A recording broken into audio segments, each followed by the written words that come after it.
In the early days of June 1758, the British fleet approached the coast of Louisbourg. The weather wasn't appropriate for the landing, so the British began shelling improvised defences on Gabarus Bay.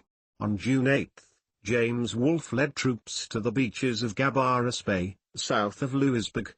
They were initially thwarted by French defences, but managed to successfully retreat and counter-attack the French, defeating them. Wolfe also commanded a squad of 1,220 men to travel around the harbour to capture Lighthouse Point. 4 days later they achieved their objective on June 12.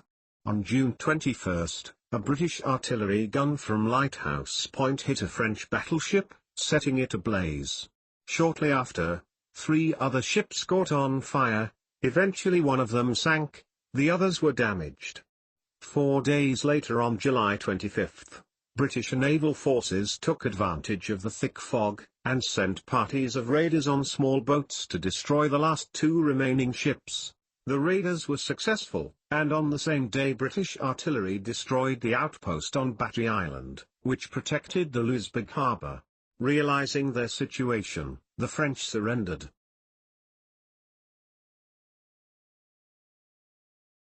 After the failed invasion of Beauport, the British returned to their camp, demoralized and sick. Their general, Wolfe, believed that the British would need to attack before winter, or they would lose their chance. On the night of September 12, 1759, British ships sailed down the St. Lawrence River undetected, and landed on the slopes, south of the Plains of Abraham. A group of volunteers, led by William Howe, successfully captured a nearby French camp. A diversion caused by Charles Saunders distracted Montcalm, the French general, from General Wolfe's landing. This allowed Wolfe to set up a thin horseshoe preparing his men. Montcalm feared the British would be able to set up a strong offence, so he thought it would be best to surprise attack the British. As Montcalm and his troops approached the British, they began a disorganized volley of shots from 120 meters away. Wolfe ordered his troops to hold their fire and position. Due to the length and musket accuracy, the volley was ineffective. As the French closed in on the British lines, Wolfe ordered his men to fire from 40 meters away. The volley shredded the French troops. Following the engagement, Montcalm managed to retreat with heavy losses, and Wolfe had been hit 3 times, and died. General Townshend replaced Wolfe, but was too slow, allowing the French to retreat. Townshend laid siege to Quebec, and managed to capture the city on September 18.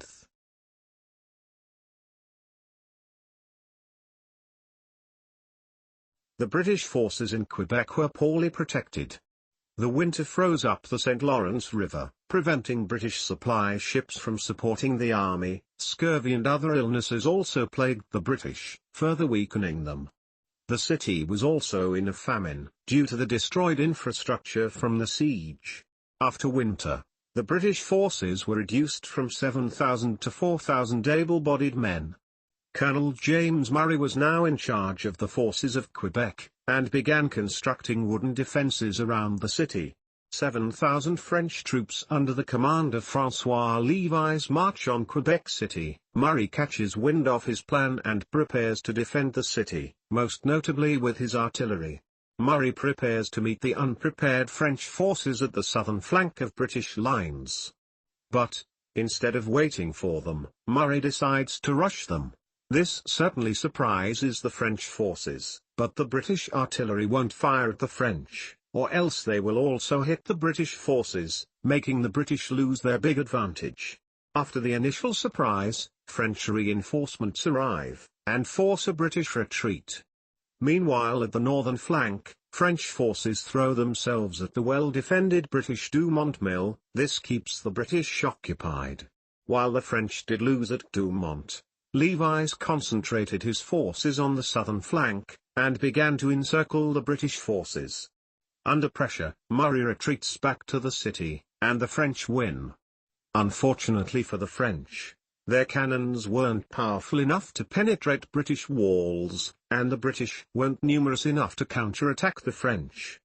This created a stalemate, which ended on May 9 when British reinforcements arrived, and the French retreated. The French found themselves surrounded at Montreal. 3 British armies were approaching from Quebec, Lake Ontario, and through the Richelieu River.